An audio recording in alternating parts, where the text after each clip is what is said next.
Hello and welcome to Force for Thought. Today, Max is going rogue. Max, what are you going rogue about? Today, I'm going rogue about the Dark Droids crossover comic book event. Ooh.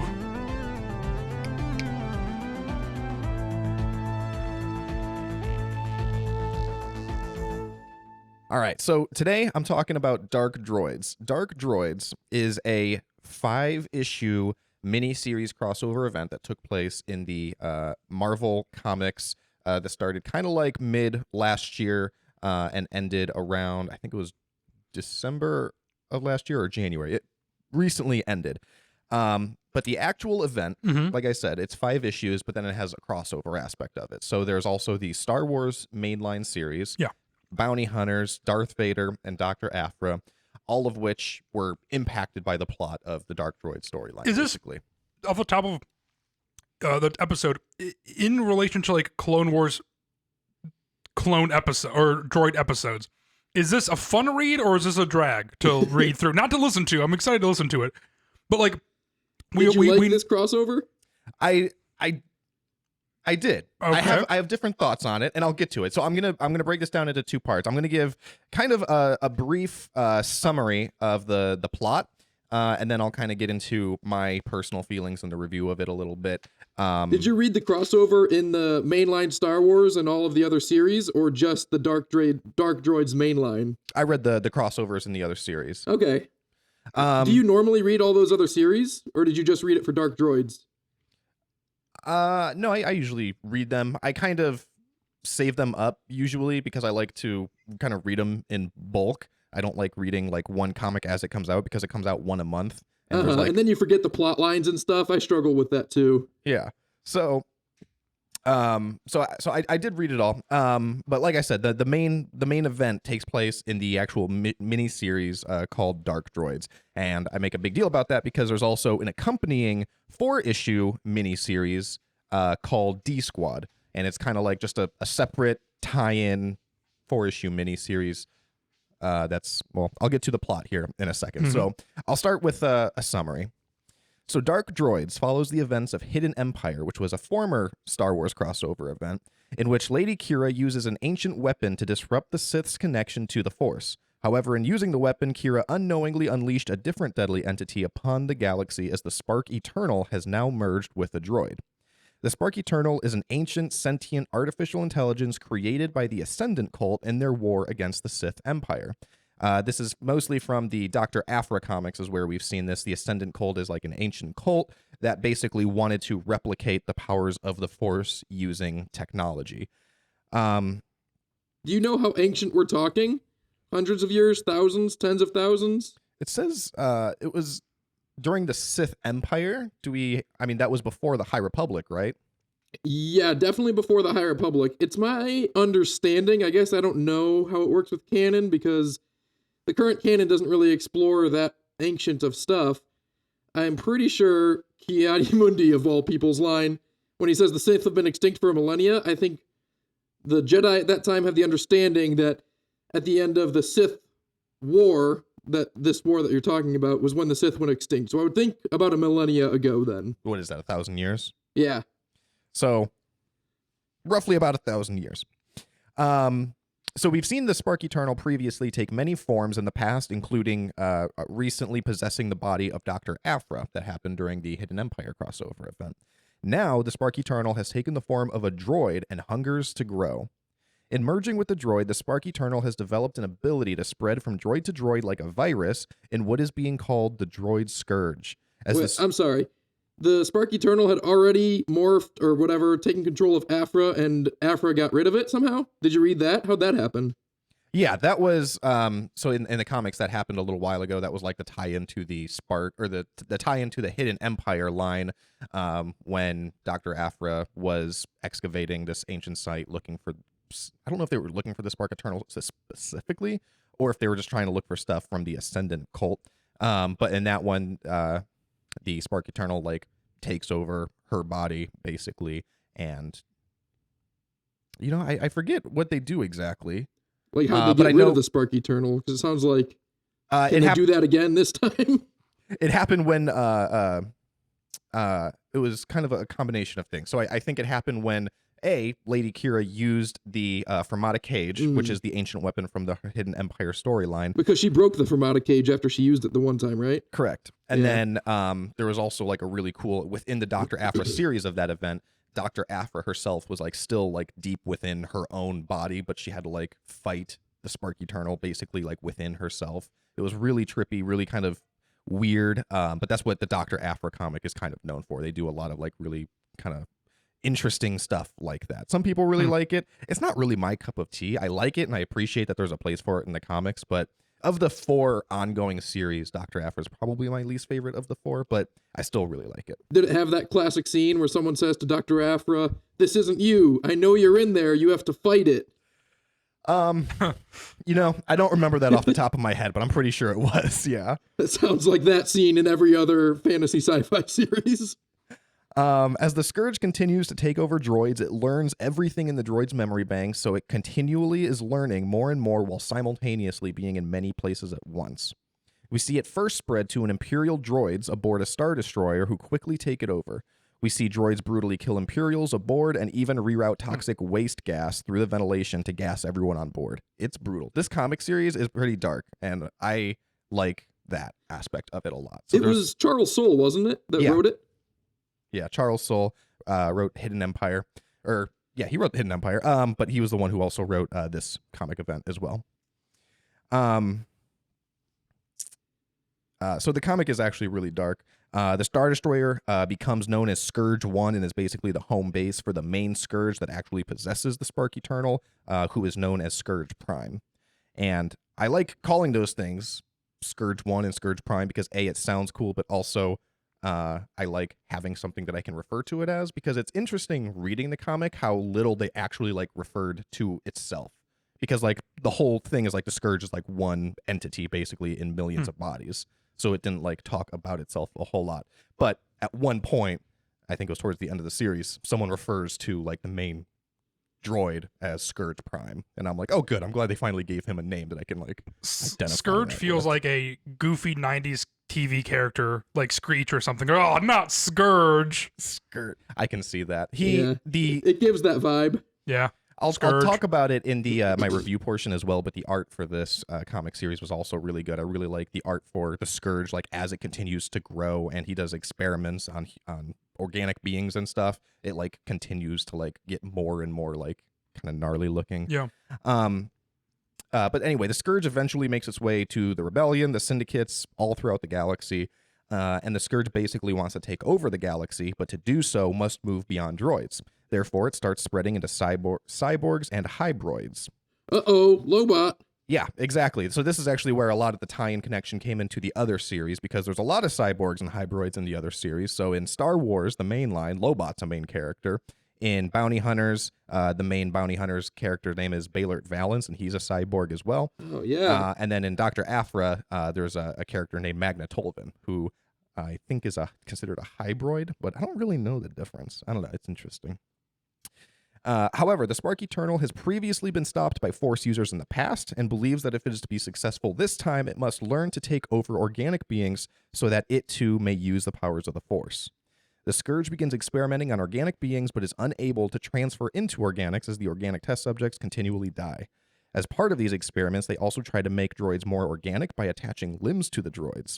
And here we get some pretty grotesque imagery of like actual like human arms attached to astromechs and stuff. Yeah. I'm getting big Sid from Toy Story vibes. Yeah, it kind of gives that a little bit, actually. That's funny.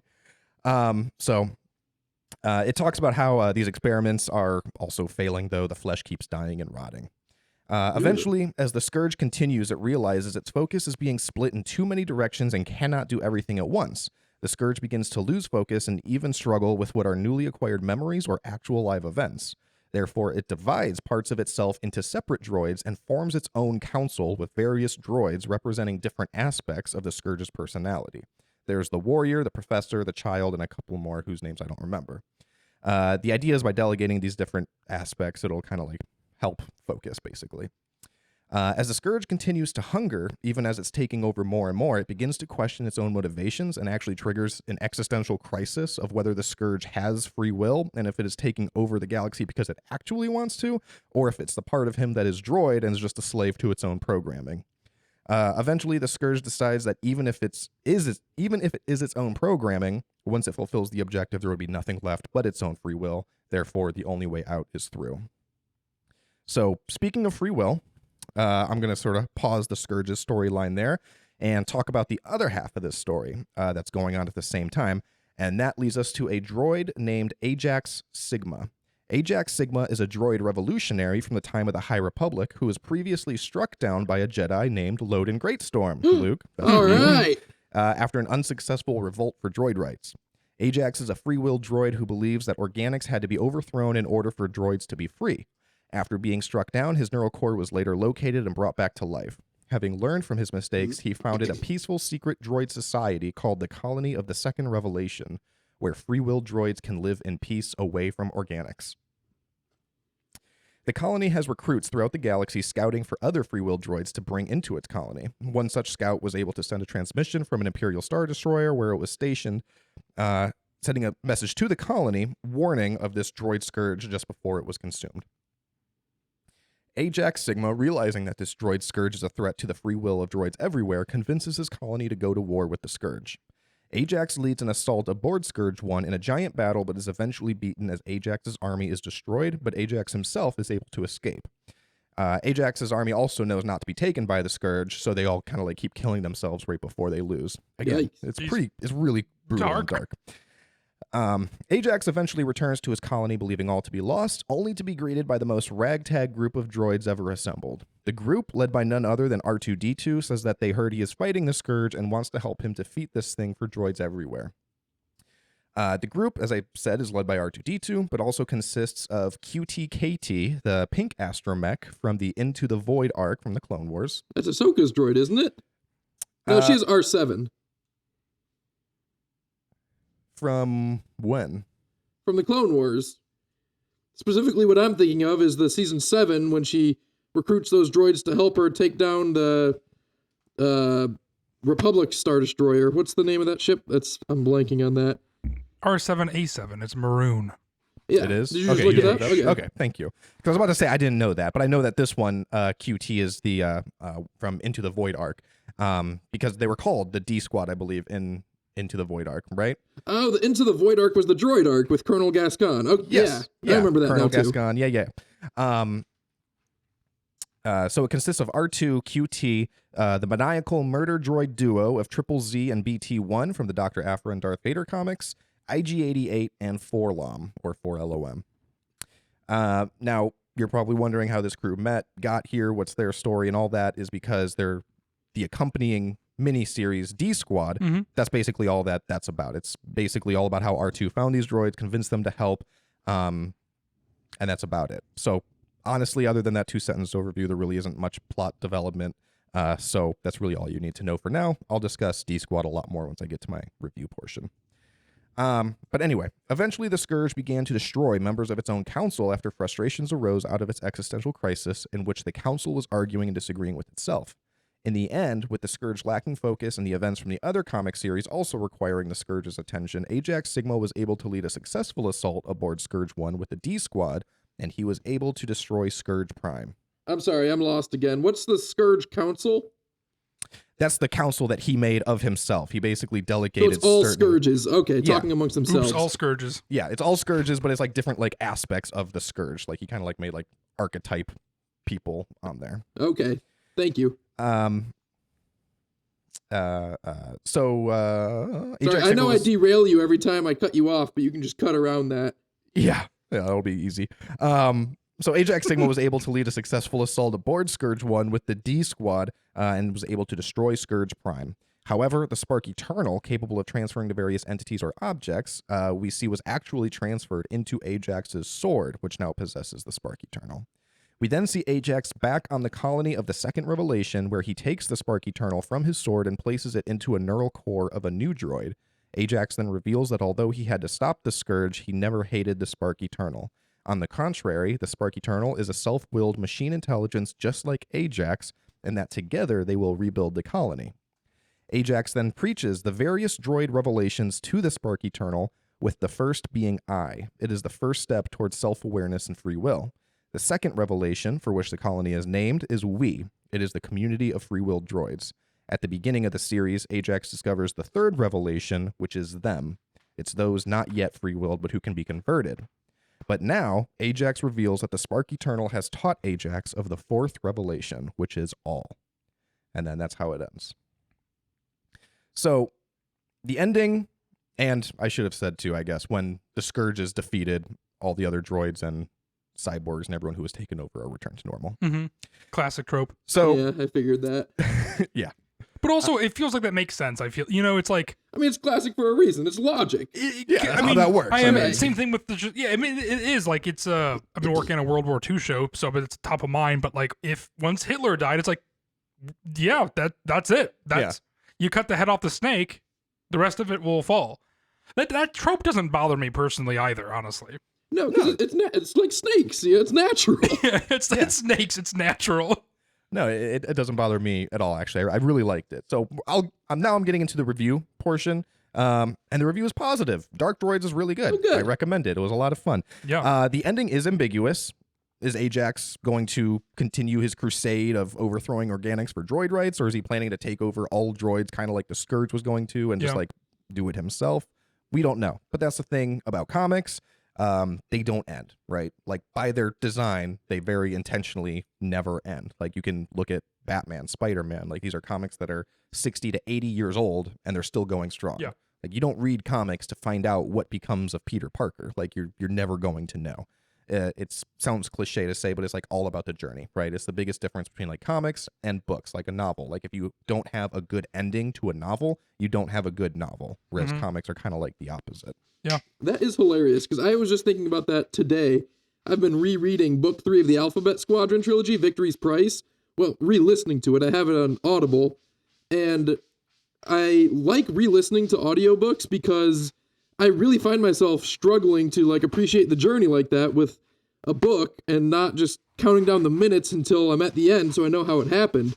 And then when I re-listen to it, I can really appreciate like every chapter along the way, the characters develop. So I do kind of reject that statement about books. I think it's also the destination or the journey, not the destination in books, a good amount too. I think it depends on what book, I guess, too. If it's part of a series, it's a little bit different. Because, that's true. It was part 3 of a series, yeah. I'm rereading the Harry Potter books, and that's like... Nerd. and that's... Oh, my God. Yeah, it's one of those things where I feel like each book lands, but you obviously have preferences over them, but I think it's like, as a series, they're obviously great and they build. But yeah, 1 out of like 3 books is an interesting task to have, I guess. It's like one of them has to be not as good as the others, I feel like. Look with anything in a saga. I mean, don't take my statements to mean that like the journey doesn't matter for like books too or anything like that. Like obviously it does. And well, Thrones, right? The show. It's like the journey was so much better than the ending. Yeah. And the ending can spoil the rest of it a little bit. Because if you're building to something and it's like, oh, it all kind of built to nothing, it's kind of there for you. Exactly. Maybe that's it. If you don't know that it's building to something, then the journey seems less important. But if you do know that the destination is also great, then it's better to relive the journey also. Yeah, I agree with that. But I think that's also kind of like, I guess the problem with like these mini series or something like that. Like this is like 5 issues, so in your head you do kind of know that it's going to end, but it's still a comic. So like I said, it never really ends. I mean, it was 5 issues. It told a single story. It did end, but it left on a cliffhanger where you're like, oh, okay, so it could just like come back, right? But I think a lot of people found it a little anticlimactic, and I kind of know why after reading it. Because since I feel like it's all about the journey, I wanted more time to like kind of explore a lot of these interesting themes, like the Scourge having an existential crisis. I found really fascinating, how it like took over all of these droids and it started experimenting on humans and everything like that. It was really cool, but since it was 5 issues, it felt like it was 2 issues of setup, 2 issues exploring it, and then kind of a 5th one to quickly wrap it up. So I I liked it a lot, which is why my really only complaint is that I felt like it was a little too short, and that's why it just kind of seemed like it was abruptly ending. But I give it, if I were to rate it out of 10, I'd give it a solid 8 out of 10. I think the premise was great, the story was great, the art was fantastic. It just felt a little rushed at the end. But then, in addition to those issues, like I said, like it's a comic, like you want it to go on, but it has to end. You also have the added unique issue, which is that this is also Star Wars, and this takes place between the events of Empire and Return of the Jedi. So you kind of know going into it too how it ends. You know that the droids aren't going to be successful, right? You know Sure. that the ending can't really be consequential because no one in Return of the Jedi was like, hey, remember that time droids took over the universe? That was crazy. And like they all still use droids in Return of the Jedi, right? So you know it has to be kind of like a short-lived moment in time. And I think that's kind of like one of the other problems that some people might have with it too, is that a lot of these crossover events feel like they're supposed to be these huge major events, but since it's in Star Wars, it can't really change anything too much. Like in Marvel comics, there's tons of crossover events that are super famous, right? Like Civil War, Secret Invasion, all those things. And the thing that's so great about those is that it drastically changes everything that comes after it. Like it actually changes those universes. Whereas this is this is an event, but going into it, like I said, you know it can't really change anything that much. The High Republic's comics can change the state of the galaxy. Yeah, they have pretty free will or free reign in the High Republics. And then I do want to talk about D Squad. Unfortunately, I do give D Squad a thumbs down. I feel like that should have just been kind of folded into the Dark Droids series and just make it like a longer series. The whole thing was R2 basically going from droid to droid with way too much droid cameos. It just felt like they were cramming them in. Like he like literally runs into like every droid you can think of. Like he runs into Chopper at one point. He runs into the pit droid from the Colonel Gascon into the Void Arc. Like I mean every droid. Like it was just basically like, hey, this is all about droids. Let's see how many droids we can get. There in here. might as well have been like a laugh track every time they came on or something. Yeah, pretty much. Also, and it was very comedic yeah. too, which tonally, because it was like kind of like interspersed with the events of Dark Droids, you're going back and forth from this dark, gritty story to this much more comedic, lighthearted It's story. like watching Game of Thrones and Young Sheldon. Yeah, basically, like going back and forth every week. Also, just missed opportunity not giving it a D. That's all I'm saying. Should have given it a D. That's about right. I wouldn't fail it, but I give it a D. It also suffers from there was like no plot to it. Like the entire thing was very much like R2D2 has to assemble a ragtag group of droids, and so like the entire story just kind of like folded in, or yeah, like the entire story just kind of like fell into place. Sort of like the characters weren't impacting the plot. The plot was impacting the characters, and like you can definitely feel that in the D Squad story. Interesting. And then I hate to say this because this is very subjective, but I thought the writing was bad. It was definitely intentional, like they're trying to be funny, but like a lot of the character motivations for joining R2 was literally never addressed. Like IG-88 says, "Why should I join you?" And then R2D2 has dialogue, but his dialogue is just beep boop beep boop beep boop. And then IG-88 says, "That's a good point. I'm convinced." Like that's literally like some dialogue that happens in it. And I'm like, okay, that's funny, but like I do also want like actual like substance here. Yeah, like give me a reason. Have me understand R2D2 if he's the main character going from droid to droid and having some sort of understanding. Like you can, and I think that's what also breaks out within an Astounding comic is being able to. We all know that R2D2 sounds like that. We've seen it a million times, and I'm not saying we should necessarily see him speak a different language or anything, but like understanding having a droid understand another droid, I feel like would be cool because you never really see that perspective fully. I know they don't do that in the animated shows, but I feel like that could break some barriers and actually be a really interesting comic. Then again, it's supposed to be a jokey comic. Yeah, and it was very intentionally done too. Like obviously so, right? Like I think they definitely wanted something a little different tonally. They wanted it to be much more comedic, upbeat, lighthearted, and stuff like that. And that's fine. I don't dislike, the more wacky comics or anything like that. I personally prefer some of like the darker, grittier stuff. Yeah. I read a review about the D Squad, and they agreed and said it was a kind of a comedy series that didn't really land in a lot of places. I think they did. Marvel or Lucasfilm or whomever higher up did themselves kind of a disservice with going Like, is this the first more comedy-driven comic series that you can think of in Star Wars? I couldn't think of any. And if you're going to try it for the first time, it's bold to do it hand in hand with a very dark crossover event at the same time. Like, Yeah. you're hoping that these people, that your audience will read D-Squad and Dark Droids at the same time. And so it's like you're asking them to really jostle between these two tones. The droids are the perfect jumping off point, I think, too, to do that with. It's just the wrong series as well. Right. Yeah. Because it'd be weird if you had like this is going to be like a Kiadi Mundi, buddy comedy. Like, it doesn't make any sense. And, it's like, the Jedi Council comedy, it doesn't work. Yeah, it does.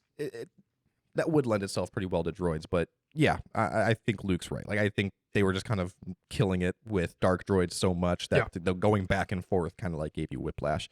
It's not the first time that Star Wars comics were like more lighthearted and comedic like that. I'm trying to think of a recent example. None come to mind, but I mean, this was definitely not like completely out of the blue. Like, it wasn't like, wow, I've never read a Star Wars comic like this or anything like that.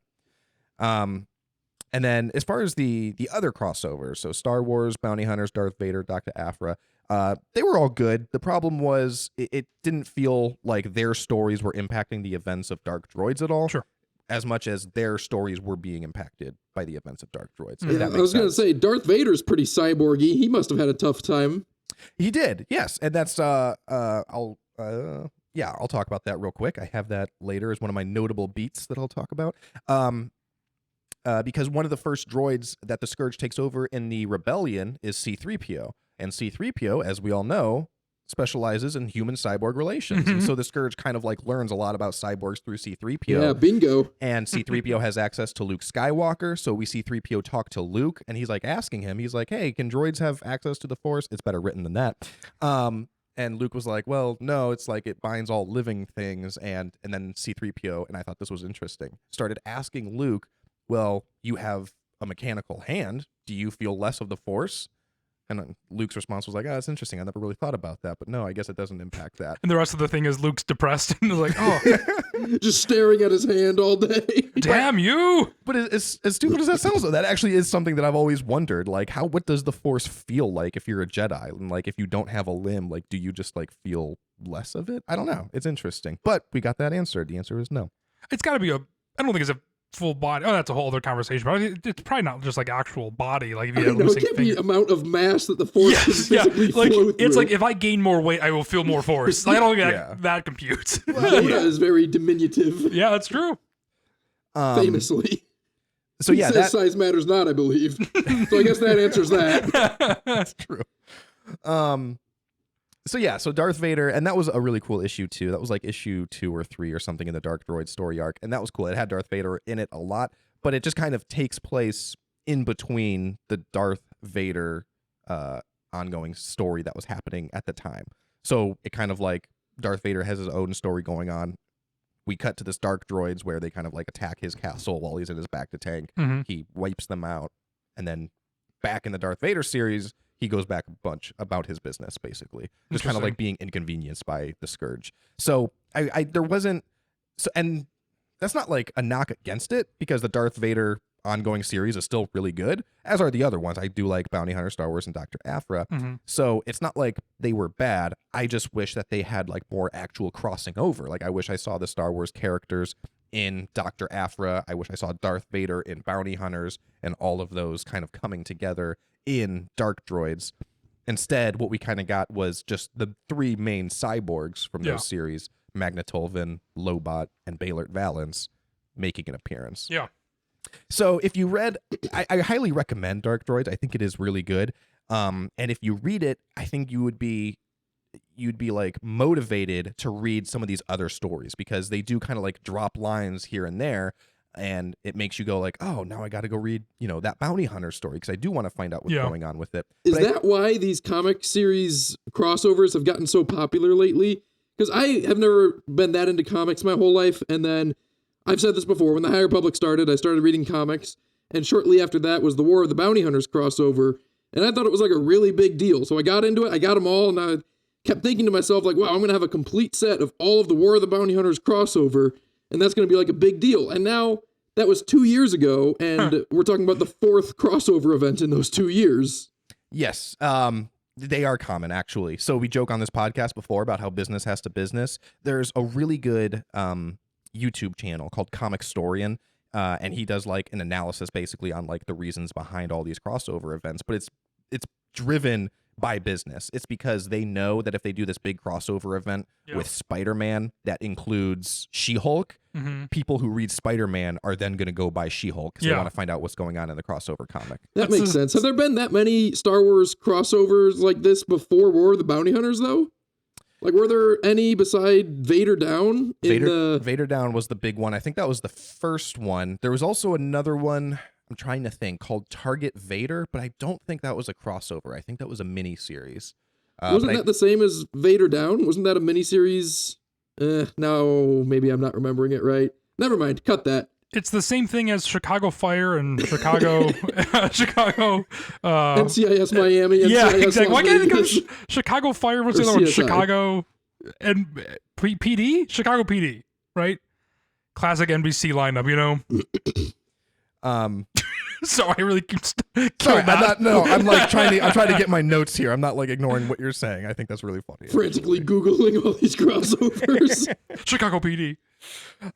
No, now I gotta do some digging now because now I'm starting to blank if Vader Down was a crossover or if that was a miniseries. I think it was a crossover, but I don't think Dr. Aphra was a thing then. I think it was just a crossover between Star Wars and Darth Vader. Dr. Aphra first appeared in Vader 3, didn't she? Yeah, so it took a little while until she had until she got her own series. Okay, maybe. Because I'm trying to think of when Vader Down was, because it was pretty early on in that series. Yeah, I think so. But, I mean, like I said, I wasn't that into comics at the time, but I remember when the War of the Bounty Hunters event started, it felt like it was a really big deal, which it might have been just my inexperience and thinking that it was a big deal when it wasn't, but I was getting the vibe like it was the first in a long time and going to be the last for a while. But I was clearly wrong about the latter, so there's no reason to think I was right about the former. No, they definitely make big deals about it. Like, these big events are like supposed to be big, like high publicity, like, because they obviously like want to sell all these events as like the next big thing. It's going to change the galaxy moving forward, which again, in Star Wars, you can't really do. In Marvel, they do. So, you know, when something like that happens in Marvel, I think more people kind of pay attention. Like right now, there's a crossover event happening called Gang Wars, which I haven't read yet.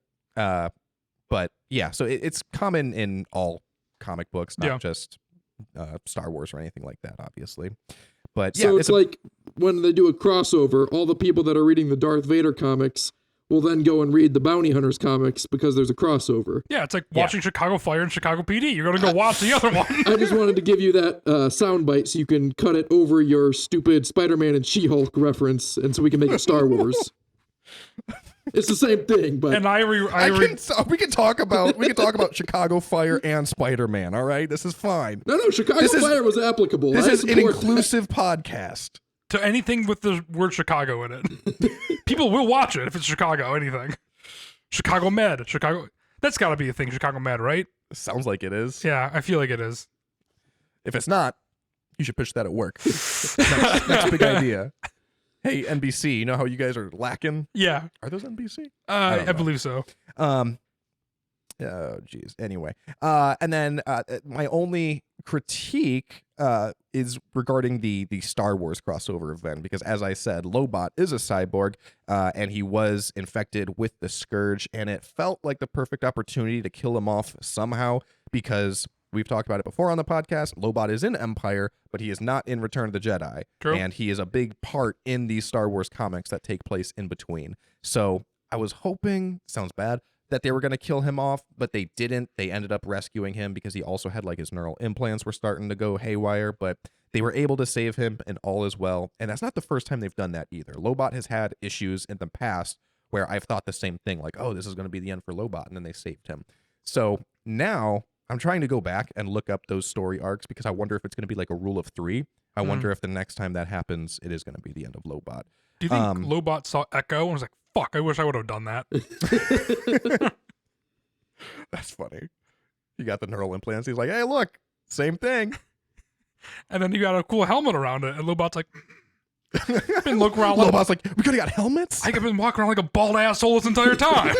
Bald ass. They go and do like a Larry high David. five, but they bump the backs of their heads back to back. Oh man, that made my head hurt. But yeah, other than that, so overall, I gave Dark Droids an 8 out of 10. As far as the entire crossover event, I give it a 7 out of 10. And that's because, like I said, Dark Droids was an 8. All the other crossovers, it didn't hurt it by any means. Like I said, they're just as good as they are already. But it also didn't really help it at all. But it was kind of brought down, in my opinion, by D Squad. So These number ratings out of 10, I never really think they mean much to me personally because everyone's scale is different. How would you rate it in terms of the other 3 crossover events, War of the Bounty Hunters, Crimson Reign, and Hidden Empire? Is it better or worse than those? that's a good question. I would say... Because you read all of them, right? I do, but I don't remember Crimson Reign because the events of Crimson Reign bleed into Hidden Empire too much for me. I remember War of the Bounty Hunters very well because that was all about a bounty hunter, spoiler alert, it was Kira, stealing Han Solo and Carbonite from Boba Fett and triggering a War of the Bounty Hunters. I remember that one pretty well. I like that one a lot. That one might be my favorite. Hidden Empire was also really good, but I cannot for the life of me recall what happened in Crimson Empire or Crimson Reign that wasn't Hidden Empire. To me, those two blur too much. Crimson Reign sounds like a fake band in Chicago Fire. Let go of Chicago Fire. I have Matthew. never seen that. If it helps as well. Yeah, the lady doth protest too much. But yeah, I would say it's probably my second favorite one so far. I thought good. Dark Droids was really good, and I do. Again, I know I spoiled it. I really should have given a spoiler warning off the top. I'll go back and edit that in. Spoiler warning. But I do recommend. There's no way you'll take the spoiler warning from the middle of this episode and put it back. Sorry. The only way I don't is if I forget, and if there's anything I know about myself, is that I don't forget anything. Well, if you remember, then you can cut my little outburst too. So it's a win-win for me because either you remember and you cut it, or you don't remember and I correct you. So, Well, you really put me in a pickle there. yeah. But yeah, go read Dark Droids. It's really good. The art, like I said, is fantastic. I want to talk to you about the art because in my head, I keep picturing Dirge, not Scourge. Is Dirge in this? Dirge makes an appearance in the Bounty Hunters crossover. Pretty similar to Scourge, don't you think? In name, I guess. Yeah, if that's what you're. That's why I can't. And Dirge, Dirge looks really cool. And whenever you talk about Scourge, I just keep seeing Dirge. I will include an image of Scourge because his design is really cool. And like I said, when they do like experiments on the other droids, he gets like a bunch of like organic limbs attached to his droid body. And it's really freaky. It looks really cool. Plus, we got this cool new video format now, and it's nice to use it. All right. So, and then there were some notable beats I wanted to talk about. I'm trying to think. So we talked about Luke not feeling less with the Force without his hand. Oh, there's a Faison Gore reference. If for anyone who's read Last Shot by Daniel Jose Older, Faison Gore was the villain who similarly tried to experiment by attaching organic limbs to robots instead of the other way around, because we always see, robotic limbs attached to humans, and he really wanted to experiment the other way, and he was kind of like an outcast for that because his experiments were like, grotesque and like Inhumane, kind of fucked up. inhumane. Yeah, I see. Yeah, I was trying to think of a nicer way it's of really saying that, not but they're pretty great. fucked up. But anyway, so there was a Last Shot reference, which was cool. Ajax's neural core, that whole story came from the Han Solo and Chewbacca storyline. There was a 10-issue miniseries called Han Solo and Chewbacca. There was a lot of tie-ins to other comics, which I really appreciated. It did a good job of rewarding you with a lot of Easter eggs if you read the other comics, because you're That's like seeing nice. something and you're like, oh, I do know who that is. And then the coolest thing was actually in the Star Wars ongoing, they had to use the Millennium Falcon without a Navicomputer because the Navicomputer is a droid. So they addressed that. They couldn't risk the Millennium Falcon being compromised, so they had to fly it without the Navicomputer, and it causes issues. Did they ever name drop L3? No, they never specifically said L3. Well, I guess Lame. that makes sense because I don't think Han. No, Han does know because he was there. Well, in Han the was. Kessel Run. Han is in Carbonite at this point because this takes place between Empire and Return. But Lando was there, And so Lando Chewbacca, yeah. definitely knows. Yeah. But yeah, that's it. That's my review of Dark Droids. Overall, like I said, really good. Highly recommend. Go read Dark Droids. Oh, yeah. Thank you very much. That's another excellent Rogue One where I wanted to read Dark Droids, didn't want to commit the time to actually doing it, and now I feel like I got all the juice without having any of the squeeze. So, thanks. See you, Sammy.